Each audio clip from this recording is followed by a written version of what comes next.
Kinabukasan ay umuwi na rin ako sa apartment. Nag-aabang ako noon ng tricycle sa tapat ng bahay ni na Carla na may dumaang dalawang ali. Narinig ko ang usap-usapan ng mga ito. Binanggit nila ang mga katagang.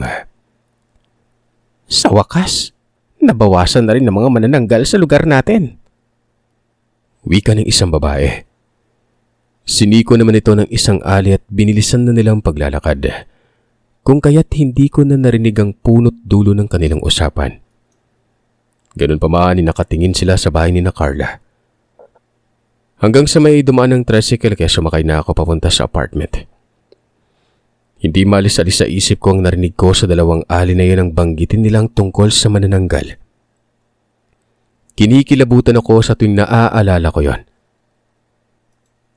Pagdating ko sa apartment ay kaagad din akong naligo at pumasok ng trabaho.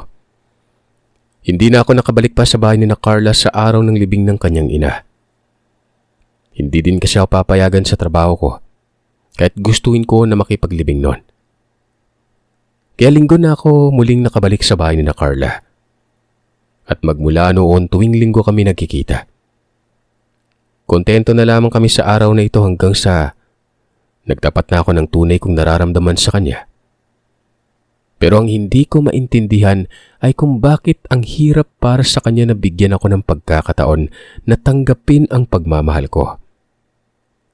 Ayon sa kanya ay mabuti na raw na manatili kaming magkaibigan. Hindi ko naman siya pinilit sa desisyon niya. Kaya kahit na nabigo ako sa pagtatapat kong yon, ay alam kong hindi pa rin ko siya susukuan. Pinagpatuloy ko ang panliligaw kay Carla.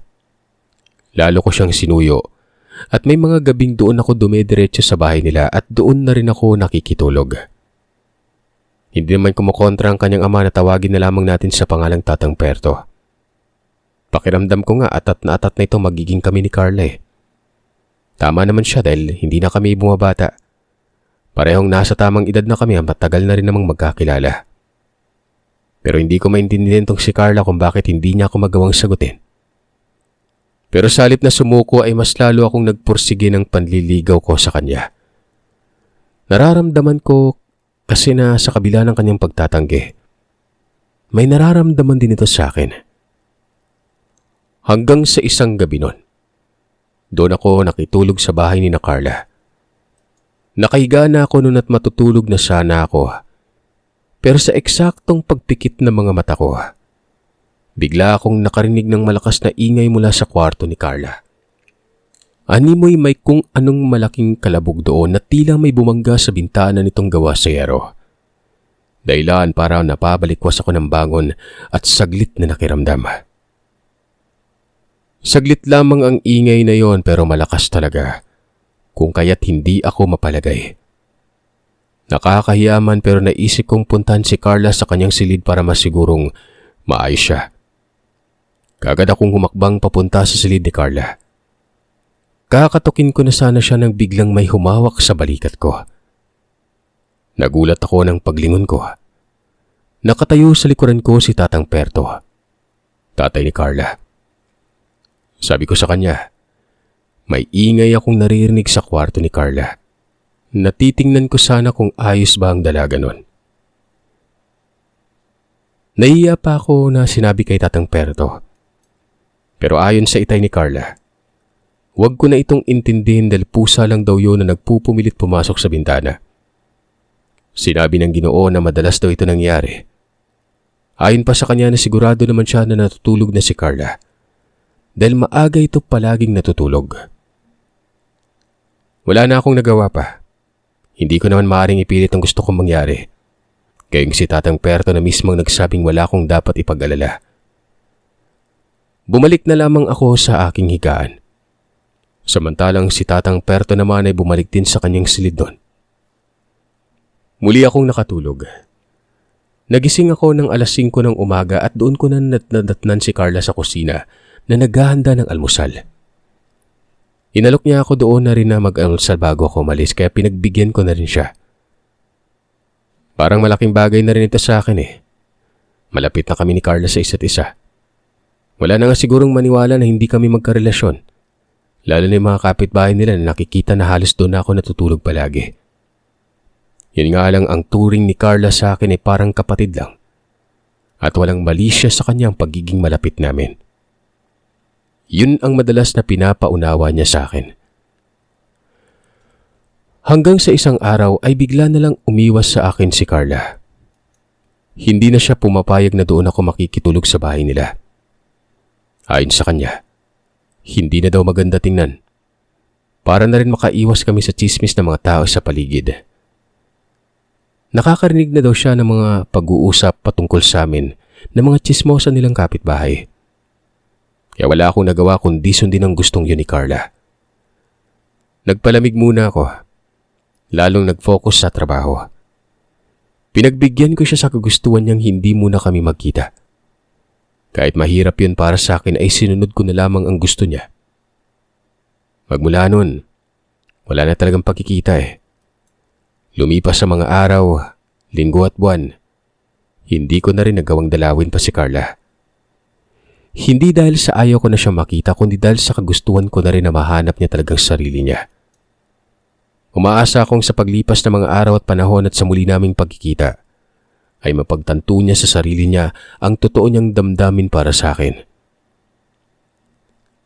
Hanggang sa isang gabi, habang naglalakad ako pauwi sa inuupang apartment, bigla meron akong napansing kakaiba. Maliwanag ang buwan noon kaya't kitang-kita ko ang paligid. Malamig ang simoy ng hangin na parang nakakapagpatindig ng balahibo. Lalo kong binilisan ang paglalakad. Pero mahigpit kong hawak ang buntot pagi na daladala ko palagi sa bag ko. Hanggang sa may napansin akong nakasunod sa akin nun. Napatingala ako sa isang nilalang na hindi naman ganun kalayo ang distansya sa akin. Sa muling pagkakataon ay nakakita ulit ako ng manananggal. Buhagag ang buhok nito at kumakawag-kawag pang animoy balat na hindi ko maintindihan kung ano. Nakakahilo ang nakakasulasok na amoy nito. Habang ang kanyang mga kamay na may mahabang mga kuko naman ay animoy nakaambana sa paghakot sa akin. Hindi ko alam kung bakit sinaklob ako ng tapang ng gabing yon. Imbis na tumakbo ay huminto ako sa paglalakad. Tiningala ko ang nilalang. Pero huminto din ito sa ere. Ang kasunod na pangyayari ay hindi ko inaasahan. Dahil sa halip na lumapit ito sa akin para sunggaban ako, taliwas ang nangyari.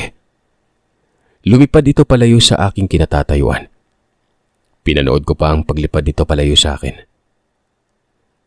Walang hiya. Akala ko katapusan ko na. Duwag naman pala. Wika ko sa sarili. Saka ako tuluyang dumiretso pa uwi nun. Nagtataka ako sa kinikilos na yun ng manananggal. Hindi ko alam kung natatakot siya sa hawak kong buntot pagi o may iba pa siyang dahilan. Ganun pa man ay nagpapasalamat na rin ako na kahit papano ay hindi na niya ako inatake pa. Dahil kung nagkataon, hindi din naman ako sigurado kung makakaya ko yung labanan. Kinabukasan ay may kumalat na balita sa lugar na may isang manananggal umano na namataan ang mga taga roon kaya pinag-iingat ang lahat dahil sa manananggal na ito. Naisip ko na lang na hindi lang pala akong nakakita kundi maging ang ilan din sa mga nakatira doon. Maswerte lang na wala naman itong napapabalita na nabiktima. Pagsapit ng gabi ay hindi na ako nakatiis pa. Pagkalabas ko sa trabaho, dumiretso ako sa bahay nila Carla. Hindi lang dahil sa gusto ko na siyang makita, kundi para masiguro kong ligtas ito at balaan ko siya mag-ingat sa manananggal na gumagala tuwing gabi. Lalo na't gabi din ang out niya sa trabaho. Lalo akong nag-alala nang dumating ako sa bahay ni na Carla at sinabi ng kanyang itay na hindi pa siya nakakauwi. Ayon kay Tatang Perto, nagpaalam si Carla na may pupuntahan siyang party ng isa niyang katrabaho.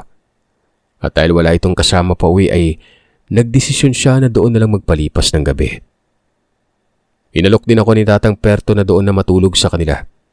Pero tumanggi ako at sinabi ko sa kanya na sa apartment ko na lang dahil maglalaba ako bukas na maaga pa.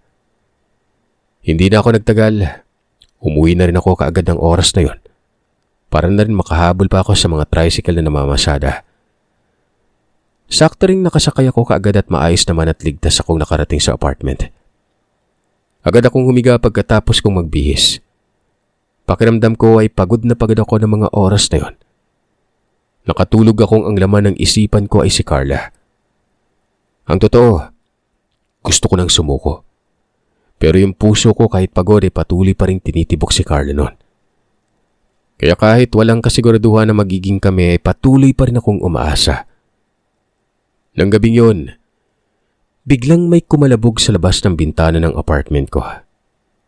Dahilan para agad akong bumangon at binuksan ko ang bintana para silipin kung ano ang kalabog na ito. Pagdungaw ko ay wala naman akong nakita. Pero maya-maya pa ay bigla akong may nakitang nilalang na lumilipad palayo. At hindi ako pwedeng magkamali. Isa na naman itong manananggal. Pero papalayo ng nilalang sa aking apartment. Napaisip ako na marahil ay naghahanap ng ibang bibiktimahin ito. Kalat na sa lugar ang tungkol sa manananggal pero hindi pa rin ito mahuli ng mga kinauukulan. Ilang araw ang lumipas, araw na naman ng linggo. Muli akong dumalaw kay Carla. Nadatnan ko siyang nagwawalis ng kanilang bakuran. Pero nang makita niya ako ay agad itong napahinto sa kanyang ginagawa. Hinarap naman niya ako sa pagkakataong yon. Inalok pa niya ako ng almusal. Meron silang sinangag pritong isda. Kahit papaano masaya ako dahil nakapag-usap kami ng mga oras na yon. Hindi na ako nagpatumpik-tumpik pa. Muli ay sinabi ko kay Carla ang aking nararamdaman at ang plano kong hindi ako susuko sa panliligaw sa kanya. Sinabi kong siya talaga yung gusto ko makasama sa buhay kahit noon pa man. Nakita kong umiwas ito ng tingin kaya pilit kong hinarap ang mukha niya sa akin at sinabi kong tingnan niya ako ng diretso sa mga mata para makita niya kung gaano ako kaseryoso sa kanya. Wala ka ba talagang nararamdaman sa akin, Carla? Pasensya ka na pero iba kasi nakikita ko sa mga mata mo Iyan din yung dahilan kung bakit hindi ako bumibitaw sa'yo. Seryosong tanong ko sa kanya. Dahil sa mga sinabi ko ay nakita kong unti-unting pumapatak ang kanyang mga luha. Dahilan para bigla akong nag-alala kung ano ang problema. Kung may nasabi ba akong mali sa kanya. Umiling ito at sumagot sa akin na siya ang problema at hindi ako. Hindi ko naman maunawaan kung ano yon. Matagal na kaming magkakilala. Simula pagkabata pa kaya wala akong nakitang dahilan o kung anumang problema para sa aming dalawa. Na mga oras na ito ay pinit ko siyang inuunawa. Kinausap ko siya ng maayos na kung ano man ang bumabagabag sa kanya. Pwede niyang sabihin sa akin. Sinabi nito na hindi ko pa daw siya lubos na kilala. May mga sekreto sa pagkatao niya na hindi ko alam. Mga bagay na hindi ko inaasahan. At mas gugustuhin niyang hindi ko na umano malaman pa. Kaya mas mabuting manatili na lamang kaming magkaibigan. Hanggang doon lang umano ang kayang ibigay ni Carla sa akin. At sana'y maunawaan ko yon. May naon ang pagkakasabi niya. Hindi na lang ako umimik pa ng mga sandaling ito. Alam kong nalulungkot din si Carla sa desisyon niya. Pero nanatiling ganun talaga yung pagpapasya niya Wala na ako magawa kundi kailangan ko na lang tanggapin ang lahat. Umuwi din ako pagkatapos namin makapag-usap. Naisip ko na hindi ko na kailangan pang kulitin si Carla tungkol sa nararamdaman ko. Ang mahalaga maayos kami magkakaibigan. Pinilit ko na lamang na pag-aani ng loob ko at ikalma muna ang sarili. 2 linggo na hindi ako nagpakita kay Carla. Hanggang sa sumapit ang araw ng kanyang kaarawan. Hindi ko siya matiis pagkatapos ng trabaho. Sinadya kong sa kanila ako dumiretso. Hindi bilang manliligaw, kundi bilang isang kaibigan. Binilan ko siya ng cake sa isang kilalang bilihan sa lugar na yon. At pagkatapos ay tumuloy na ako sa kanila. 9:00 mahigit na ito ng gabi. Pero alam kong gising pa si Carl ng ganong oras. Nasanay na kasi ako dahil nung unay ilang gabi ding nakitulog ako sa kanila. Naisip ko rin na 8:00 din ng gabi ang labas nila sa trabaho. Pero pagdating ko sa bahay nila, Tahimik ng loob ng kanilang bahay. May ilaw pero walang senyales na gising ang mga tao sa loob nun. Ganun pa man ay sinubukan ko pa rin kumatok at nang walang sumagot, ay doon ako nagsimulang magpaikot-ikot sa paligid ng bahay nila. Iniisip ko pa kung saan ba sila nagpunta ng itay niya na si Tatang Perto. Naisip ko rin na baka may pinuntan sila na hindi ko alam. Uuwi na lang sana ako nang nakaramdam ako ng tawag ng kalikasan, kaya't dali-dali muna akong pumunta sa may malaking puno sa gilid na bahagi ng kanilang bahay. Ibinaba ko saglit ang cake na dala ko. Pero pagdating ko sa malaking puno ng mangga, nagulat ako at halos masuka ako nang nakita ko ang nakakubli doon. Halos hindi ako makapaniwala na napaurong ako nang nakita ko ang kalahating katawan ng manananggal. Nanindig ang mga balahibo ko. Dali-dali akong lumayo sa lugar na yon. Agad akong nag-abang ng tricycle sa labasan. Halo-halo ang nasa isipan ko na mga sandaling ito. Malapit na sana ako sa labasan nang makasalubong ko ang isang malaking aso. Nakaangil ito sa akin kaya't alam kong hindi ito ordinaryong aso lang. Mapula ang mga mata. Tumutulo ang laway ng aso na animoy na babaliw. Napakalaki nito at kulay itim. Susunggaban sana ako nang bigla na lamang merong humarap dito na isa pang nilalang. Hinarangan nito ang malaking aso at pumagitna sa aming dalawa. Hindi ko alam kung ano ang reaksyon ko na mga sandaling yon. Pero sigurado ako na ang humarang manananggal. Hinarap ng manananggal ang aso na tila nag-uusap ang kanilang mga mata. Tatakbo sana ako palayo. Dahil nalata ko naman na tinulungan na ako ng manananggal na yon laban sa malaking aso. Tila ba magkakilalang dalawa? Pero pagtalikod ko sa kanila para sana tumakbo, saka naman may dumating na isa pang nilalang. Mabilis itong lumilipad papunta sa akin. Natakot ako lalo na't wala akong dalang sandata ng mga oras na yon para maipagtanggol ko ang sarili. Pero bago pa man makalapit sa akin ang manananggal na yon, mabilis itong hinarang at sinalubong ng naunang manananggal kanina.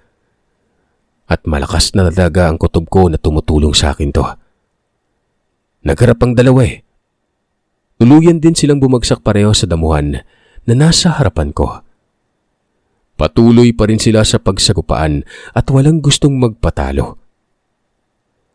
Unti-unti silang nanghina. Pero tuloy pa rin ang away ng mga ito. Habang ako naman, ipinako na lamang sa aking kinatatayuan. Hindi nagtagal ay nakita kong hinang-hina na ang nilalang na nagligtas sa akin. Hanggang sa tuluyan na itong bumagsak sa lupa. Nung akmang tatapusin na siya ng nilalang na kalaban niya, ay doon naman sumaklolo ang malaking aso na kanina ay nawala na sa paningin ko. Agad na sinalakay ng asong yun ng isang manananggal at ito naman ang humarap doon. Pero pinilit pa rin ng manananggal na yon na makatakas sa malaking aso habang ako ay hindi pa rin nakakagalaw sa nasasaksiyan ko mga nangyari sa akin. Sa halip na tumakas ay hindi ko ginawa. Animoy nawala din ako sa sarili. Nakontento na lamang akong panoorin ang labanan ng mga manananggal. Hanggang sa mga oras na yun na ang tanging naiwan na lang ay ang asong aswang at isang manananggal noon na nakabulagta sa lupa.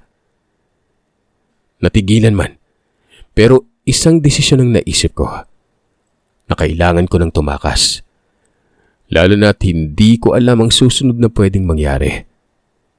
Lumalalim ng gabi at wala nang dumadaan sa lugar na yon. Kailangan ko nang makalabas sa labasan para magbabaka sakali kung may masasakyan pa ako. Pero bago ako makahakbang paalis, nasaksihan ko ang isang pangyaring hindi ko inaasahang makita. Yung malaking aso ay bigla na lang naging tao. Napanganga na lamang ako dahil kilala ko yon. Si Tatang Perto, ang ama ni Carla. Umiiyak ito habang hawak-hawak ang manananggal. Tumingin ito sa akin na may mga matang nakikiusap. Humihingi siya ng pangunawa at tulong. Kaya sa halip na matakot ay dahan-dahan akong lumapit sa kanila. Lalo akong nagulat nang makita ko sa malapitan na mukha ng manananggal na yon. Yun ay walang iba kundi si Carla. Ayaw man tanggapin ng utak ko ay hindi pwedeng magkamali ang mga mata ko. Nangihina ito at tila wala talagang lakas para bumangon mula sa kanyang pagkakabagsak. Maraming sugat ang katawan niya gawa ng pagkagat sa kanya ng nakalaban niya. Humingi ng pabor sa akin si Tatang Perto. Iyo, pakiusap. Tulungan mo akong buhatin si Carla hanggang sa bahay. Malapit lang naman yung bahay kaya hindi na ako nagdalawang isip na buhatin si Carla. Tila ba otomatiko na alam na ng isipan ko na sa kanya ang naiwang putol na kalahating katawan. Maingat ko siyang ipinatong sa kalahating katawan niyang naiwan at nakakubli sa malaking puno ng mangga. Dahan-dahang bumalik sa normal ang anyo ni Carla. Matapos kong gawin yon, nawala ang pakpak, pero wala pa rin itong malay. Binuhat ko siya papasok sa loob ng kanilang bahay. Ayon kay Tatang Perto na kaya niya naman gamutin si Carla. Ayon sa kanya, may pag-aari silang mutya na siyang nagpapagaling sa kanila sa tuwing sila'y nasusugatan. Nilapag ko si Carla sa kanyang silid. Ihiniga ko sa kanyang papag na may manipis na kutsyon. Agad namang kinuha ni Tatang Perto ang sinasabi niyang mutya para magamot si Carla. Habang ako naman, naiwan pa rin at tila ba tinakasan ako ng kakayang makapagsalita sa lahat ng aking mga nakikita noon. Ilang sandali ang lumipas ay bumalik na si Tata Perto na dalang mutya na kanyang sinasabi. Nakabalot ito sa pulang tela. Animoy hugis ba to? At kulay perlas ang sinasabing mutya. Hindi din ito kalakihan. Nanatili pa rin akong tahimik habang pinapanood si Tatang Perto sa kanyang ginagawa. Pinagulong-gulong niya ito sa bawat bahagi ng sugat ni Carla. At nang wala pa ring epekto ay lumabas ito ng silid. Ayon sa kanya, may kailangan siyang gawin sa kusina. Tanging pagtangulang naman ang naisagot ko sa kanya. Pagkatapos ng ilang minuto ay muling bumalik si Tatang Perto. May dala itong maliit na palanggana na may lamang tubig at bimpo. At nakita ko rin ang mutya na kasama sa tubig. Ayon sa kanya ay nilaga niya ang mutya at ang pinaglagaan niyang tubig ay kailangan niyang ipunas sa buong katawan ni Carla, lalo na yung parte na may sugat. Nakaramdam ako ng pagod. Ilang mga oras na yun, kaya pinili ko na munang lumabas at nanatili sa kanilang maliit na sala. Doon na lang ako naghintay ng susunod na kaganapan. Hindi pa rin ako makapaniwala na nangyaring lahat ng yon. At nasaksiyan ko ang lahat ng nakakatakot at kababalagang hindi ko inakala na makita ko sa buong buhay ko. Lalong hindi ako makapaniwala na ang babaeng hinahangaan ko at minamahal mula noon, isa palang manananggal. At hindi lang siya, kundi pati ang kanyang Tatang Perto. Naisip ko na marahil ay ganun din ang namatay niyang ina noon. Doon ko lamang napagtanto na ang babaeng mahal ko ay nagmula sa angkan ng mga aswang. Hindi lang basta aswang, kundi lahi ng manananggal. Naisip ko ang dahilan kung bakit hindi ako magawang tanggapin ni Carla. At sa halip na umalis ako ng mga oras na yun at matakot, nanatili akong naghintay sa paggising niya. Makalipas ang ilang minuto, tinawag ako ni Tatang Perto. Ayon sa kanya ay nagkamalay na si Carla at gusto niya akong makita. Dahilan para agad akong pumasok sa silid ni Carla. Nadatnan ko siyang nakahiga pa rin pero nagkamalay na. Lumapit ako sa kanya. Tiningnan niya ako ng diretsyo habang nagwiwika ng ngayon ay alam ko na umano ang tunay na pagkatao niya. Wala na siyang tinatago sa akin. At yun ang dahilan kung bakit ayaw niya umunong tanggapin ang pagmamahal ko. Na hindi daw siya nararapat sa akin. Dito niya isinalaysay sa akin na sadyang aswang ng kanyang magulang. Ang kanyang ama ay lahi ng aswang na lakad, samantalang ang kanyang ina naman ay lahi ng manananggal. Hindi sila masamang aswang. Iniwan daw nila ang kanilang lahi dahil ayaw nilang tumulad sa mga ito at pinagsisikapan nilang sa kabila ng lahat ay mailigtas nila mga balak biktimahin ng kanilang mga kauri. Halos hindi ako makasagot sa mga ipinagtapat sa akin ni Carla. Nanatili akong tahimik. Naguguluhan pa ako sa mga nangyari na mga oras na yon. Natagpuan ko na lamang ang aking sarili na humahakbang palabas ng silid ni Carla. Naiwan siyang nakahiga. Niwala akong naisagot sa kanya ni isang kataga. Umupo ako sa sala hanggang sa dumating ang umaga. Umuwi ako na hindi man lang nagpaalam sa mag-ama. Ilang araw ding hindi ako makapag-isip ng maayos dahil sa mga pangyaring yon. Kahit sa trabaho ko, hindi ko pa rin maalis sa isipan ko ang gabing nasaksihan ko ang lahat. Hindi na muna ako bumalik pa sa bahay ni na Carla. Hindi dahil sa ayaw ko na siya makita, kundi dahil gusto ko lang munang hanapin ang aking sarili. Inabot ito ng 1 buwan dahil gusto ko makasiguro sa nararamdaman ko.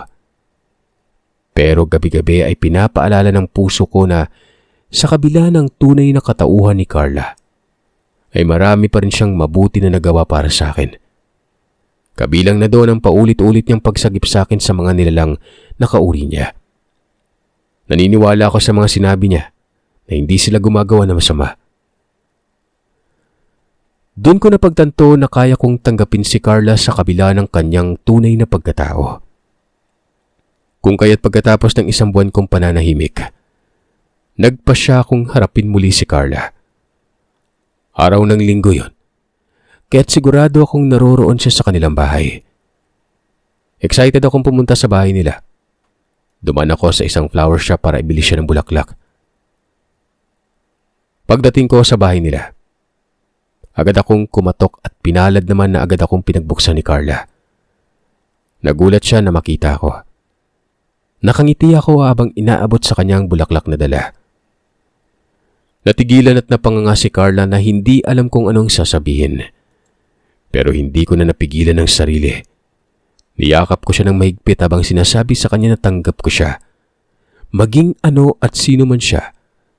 Ang mahalaga ay alam kong mahal ko siya noon pa man. Lalo na at wala siyang ginawang masama at hindi siya nananakit ng kapwa. Kumalas si Carla sa pagkakayakap ko sa kanya. Pero sinabi ko na hindi ko siya pakakawalan hanggat hindi niya tatanggapin ang pagmamahal ko. Sabi ko sa kanya, masyado nang matagal ang hinintay ko. Hindi na ako makakapayag pa na biguin niya ako ulit sa pagkakataong yon. Maya-maya, narinig kong humihikbi ito. Kung kaya't tiningnan ko ito sa kanyang mga mata. Nahihilo pa ako nang nakita kong nakabaliktad ang refleksyon ko sa mga mata niya. Ganun pa man ay natabunan yun ng nangingilid niya mga luha. Kaya't tinanong ko siya kung bakit siya umiiyak at ano ba ang problema. Marinya namang itinanggi at sinabi na wala siyang problema.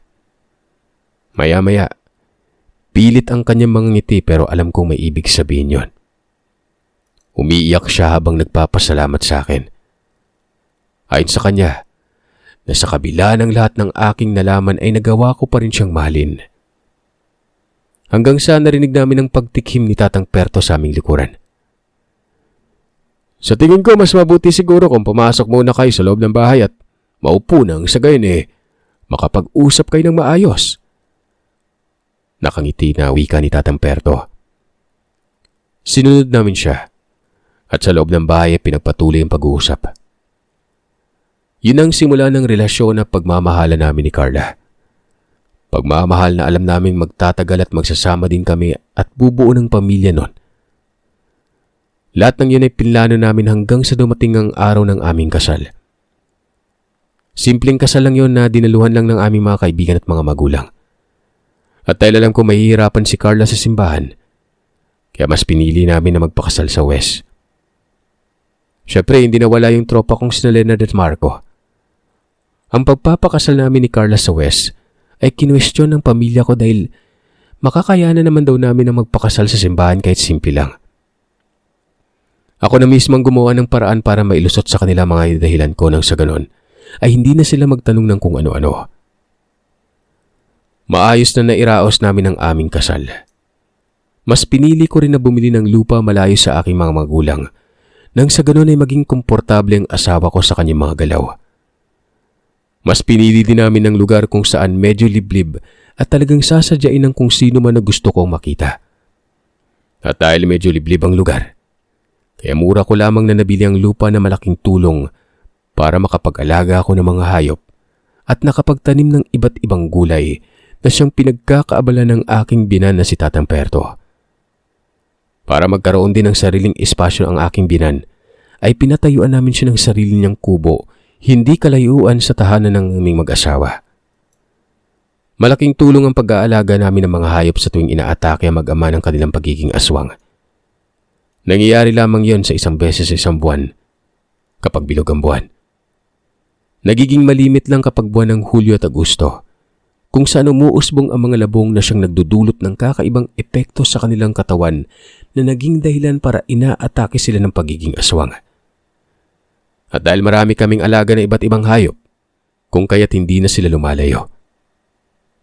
Tanging ang mga alagang hayop lamang namin ang kanilang ginagawang pagkain sa tuwing kumakalam ang kanilang sikmura at naghahanap ng sariwa at hilaw na karne.